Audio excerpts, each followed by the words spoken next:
Alors ce qu'on va déjà faire dans un premier temps, c'est venir passer la spatule sur tous les endroits où on a des points de vissage.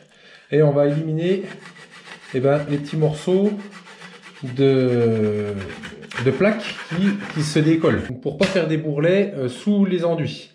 Et s'il y a un endroit où on a une vis qui dépasse un peu et sur lequel ça vient buter, on a un petit embout tournevis sur ce type de spatule. On va pouvoir venir redonner un petit tournevis et resserrer pour enfoncer la vis correctement. Alors dans un deuxième temps, le fermacell est assez difficile à couper. Je suis obligé de le couper à la scie, coupe pas au cutter comme le placo. Et on voit que mes jonctions ne sont pas terribles. Alors quand c'est assez proche du bois, ça va.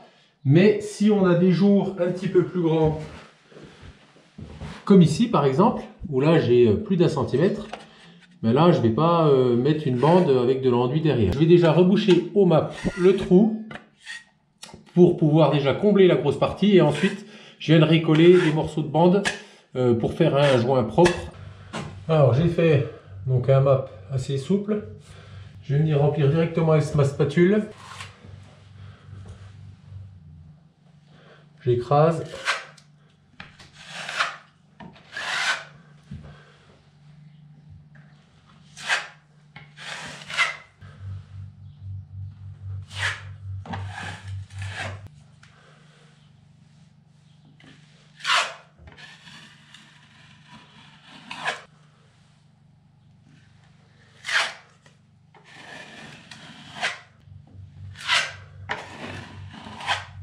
Voilà.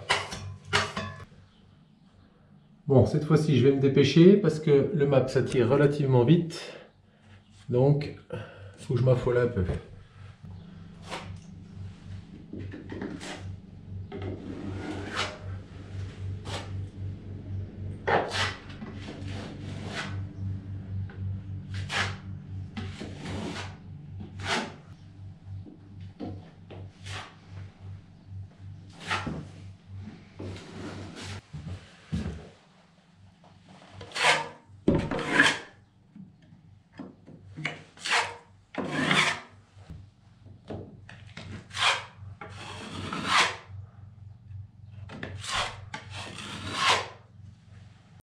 Alors ensuite, pendant que mon map sèche tranquillement, donc là je vais passer à la mise en place des bandes horizontales.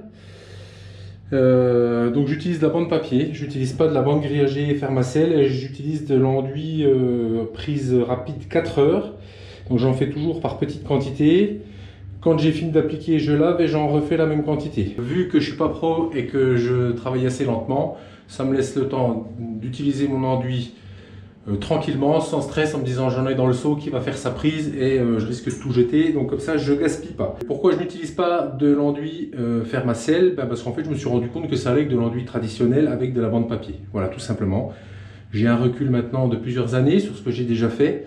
Notamment sur le plafond de la cuisine. Je vous mets la petite vidéo ici si vous voulez aller voir. Donc ça date de plus de 3 ans je crois de mémoire. Et ça n'a jamais bougé, ça n'a jamais fissuré. J'ai encore pas fait la deuxième passe et l'enduit de ratissage. Mais bon, tout ce que j'ai fait jusqu'à maintenant est plus de 5-6 ans dans la maison. J'ai aucune fissure qui sont apparues. Avec un ratissage total des plaques de Fermacell avant la mise en peinture. Ici, à noter qu'on est tout sur du bord aminci. Je vais venir remplir la gorge.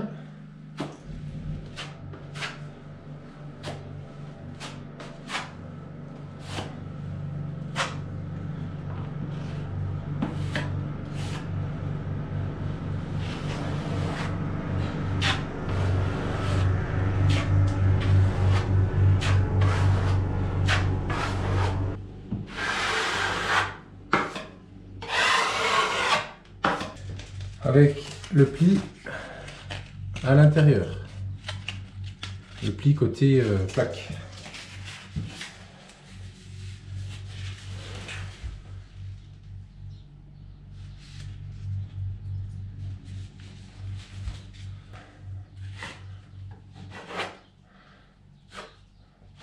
Je vais m'arrêter là, j'aimerais couvrir la partie verticale.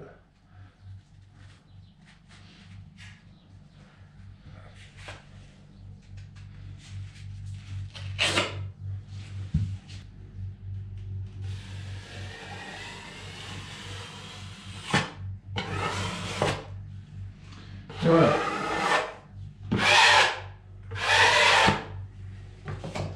Et je ne touche plus jusqu'à ce que mon enduit soit sec.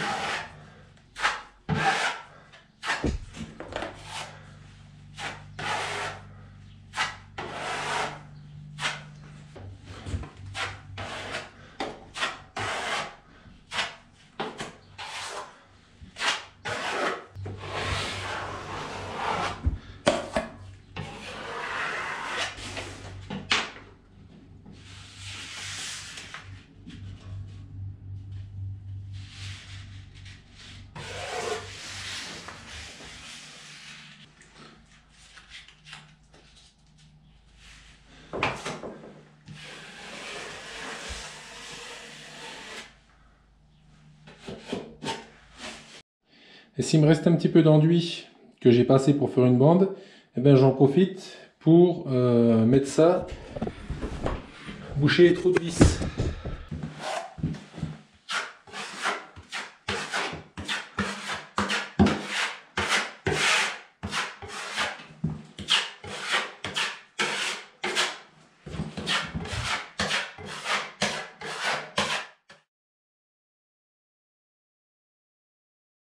Alors là, on va se faire une petite bande armée à l'angle. Il faut que les bords soient bien droits. Il ne faut pas qu'il y ait de bords amincis ici, sinon ça va faire un creux. Et quand on va pincer la bande, on va avoir tendance à la creuser et à recharger en enduit. Alors c'est pas ça qu'on recherche. Donc ce que je vais faire, c'est que je vais mettre de l'enduit de chaque côté. Donc mes bandes sont faites. Je vais recharger juste à cet endroit-là. Et on va les couper à longueur évidemment. Et on va venir pincer la bande ferraille côté intérieur. Vérifier qu'elle est bien à la bonne longueur. Oui, on est parfait.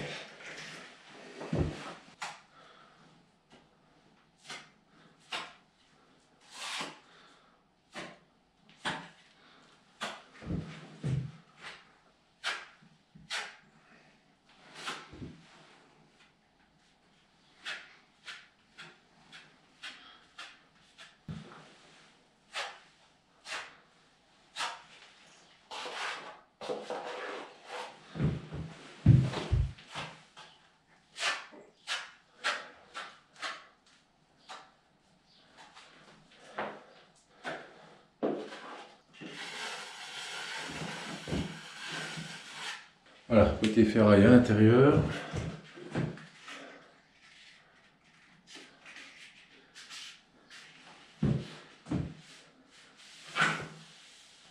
Et là, je vais venir pincer le long de mon mur. Voilà. Ok, pour la mettre en place correctement. Voilà. Donc là, j'ai mon angle qui est bien mis. J'ai de l'enduit qui ressort. Et là, je vais écraser le papier. Voilà.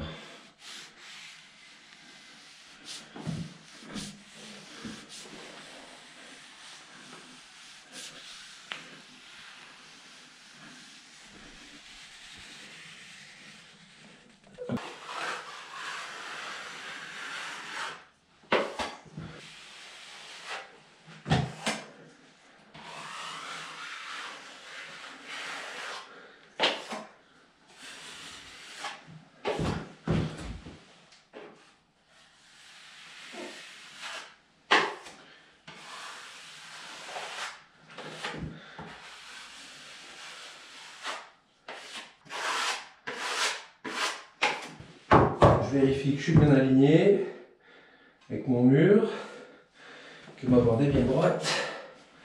Voilà pour la bande armée d'angle.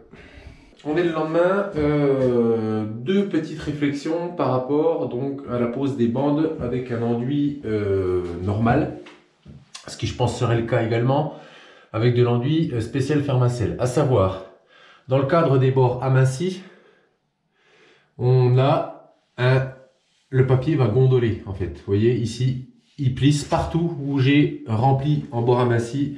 Et ben ma bande, elle a tendance à onduler, à gonfler. Alors que aux endroits où je suis à plat avec une fine couche d'enduit, ben la bande elle bouge pas du tout, elle reste bien lisse. Donc ça, ben, c'est dû à la charge d'enduit qu'il y a derrière. Et la quantité d'humidité qu'il y a fait que la bande ramollit et elle vient plisser. Bon, qu'à cela ne tienne, hein, c'est exactement le cas pour ici. Et une fois fini, une fois l'enduit de ratissage terminé, avant peinture, c'est nickel. Hein, voilà. Je rappelle, ça reste du travail d'amateur. On est bien d'accord. Alors là, ce qu'on va faire, c'est que je vais préparer donc de l'enduit, le même, toujours pareil.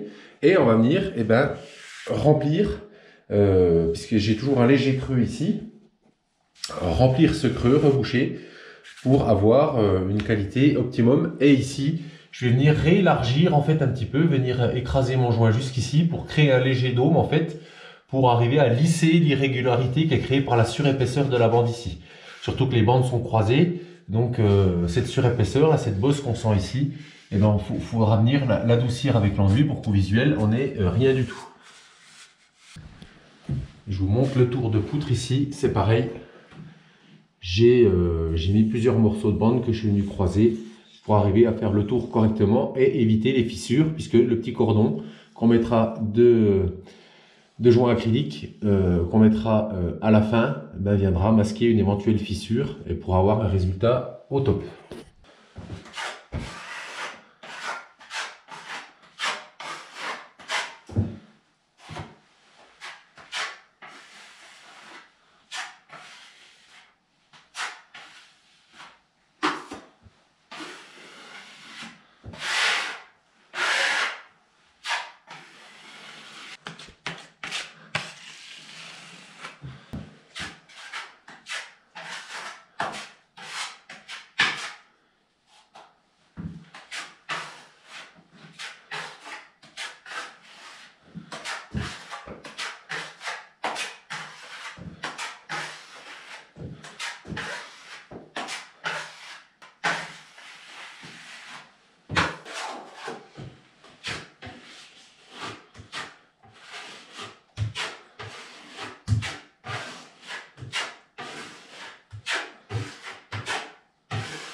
Alors, une fois que j'ai fait tout ça, je vais venir donc soit avec un papier spécial ou alors avec une petite spatule comme ça, une petite taloche à poncer, une petite cale à poncer, et je vais venir faire mes tours de poutre comme il faut. Voilà, je vais venir faire comme il faut là où j'ai pas accès avec la ponceuse en fait, éliminer les petites surépaisseurs qui pourront venir me gêner pour faire le ratissage total. Donc là, je vais faire tout le tour, là, tout le tour des poutres et bien dégager les angles correctement.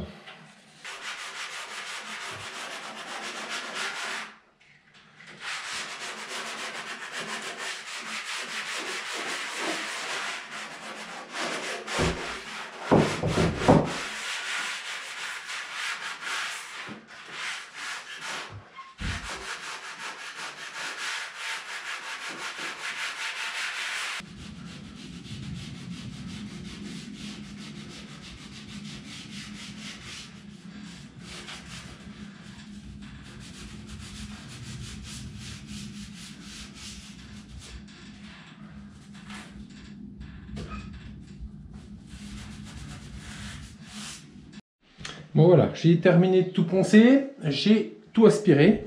Comme vous pouvez le voir, je suis en train de nettoyer mes poutres. Et en même temps que j'ai tout aspiré le mur, je passe un coup de lavette partout pour vraiment dépoussiérer mon support, que mon enduit de finition puisse bien adhérer sur mon support. Donc vous voyez, les poutres reviennent relativement bien Et je fais ça vite fait parce que... Comment je vais de toute façon devoir recommencer quand j'aurai fini l'enduit. Bah, c'est simple, hein, je prends une lavette que j'essore bien.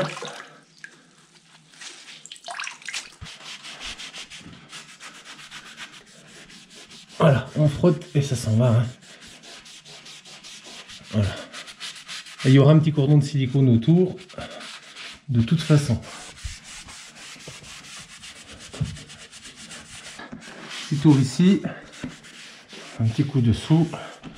On met un petit coup pour dépoussiérer le support. Je ferai partout.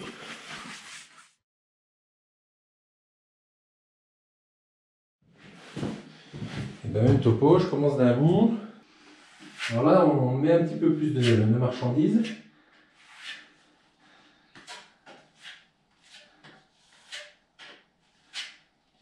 Et là, c'est vraiment ce qui va venir faire la régularité de mon mur, effacer les petits défauts.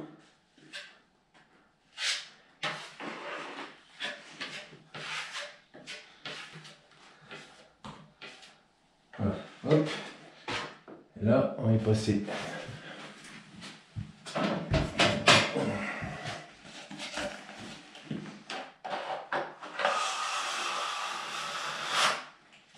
Vous voyez, je ne sais pas si vous allez voir grand chose, mais l'enduit est beaucoup plus lisse, beaucoup plus homogène. Et là, on aura vraiment quelque chose de fini bien, quoi.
On va toujours recouvrir la couche d'avant pour pas faire de trou, pour pas qu'il y ait de manque d'enduit. Parce qu'après, au ponçage, ça va faire un trou. Il vaut mieux au final avoir une petite boursouflure quand on passe la taloche, avec de l'excédent d'enduit qui va s'en aller au ponçage.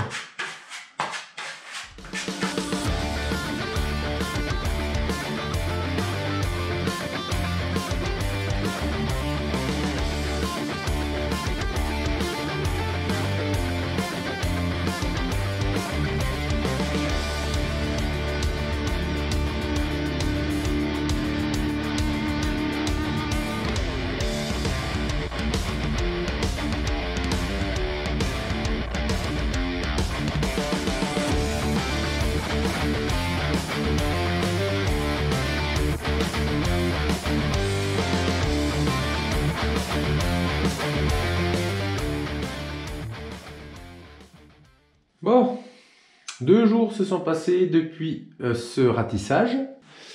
Donc ce que je vais faire maintenant, c'est que je vais déjà dégager tout le contour des poutres, les alentours, au papier avec ma petite cale à poncer grain 220. Et ensuite, je finirai la grande surface avec la ponceuse girafe. Pareil, grain 220 également. Pour enlever ces petites choses-là, ces petits grains, ces petites irrégularités. Mais dans l'ensemble, franchement, je pense qu'il ne va pas y avoir beaucoup de rattrapage. C'est plutôt pas mal.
Il y a quelques petits défauts. Ici j'ai pu rattraper, on voit bien les nuances de couleur, ce que je vous disais. Donc j'avais une bosse ici et là. Donc là je la sens quasi plus à la main. Donc la peinture, après on passe pas son temps à caresser les murs, hein. Il y a des petites irrégularités ici, léger.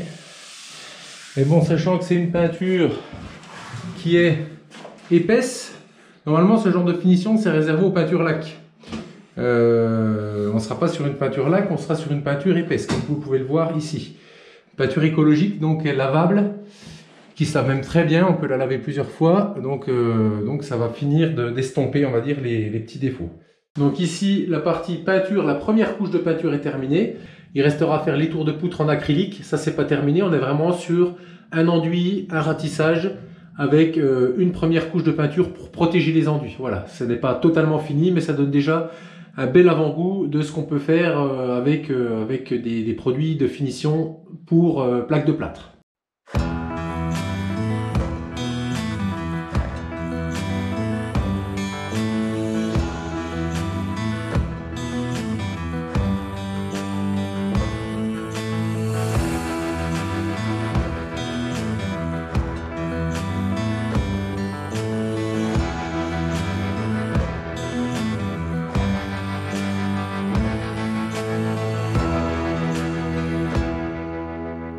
Et donc voilà, j'espère que cette vidéo vous aura plu, qu'elle vous sera utile, qu'elle vous donnera peut-être envie de vous lancer dans ce genre de travail. Et les plaquistes professionnels font ça avec une aisance qui n'est pas à ma portée. Moi j'ai mis beaucoup de temps pour le faire, mais ce qui compte pour moi en tous les cas, c'est le résultat obtenu et aussi la fierté de l'avoir fait par soi-même. Allez, je vous dis à une prochaine, salut!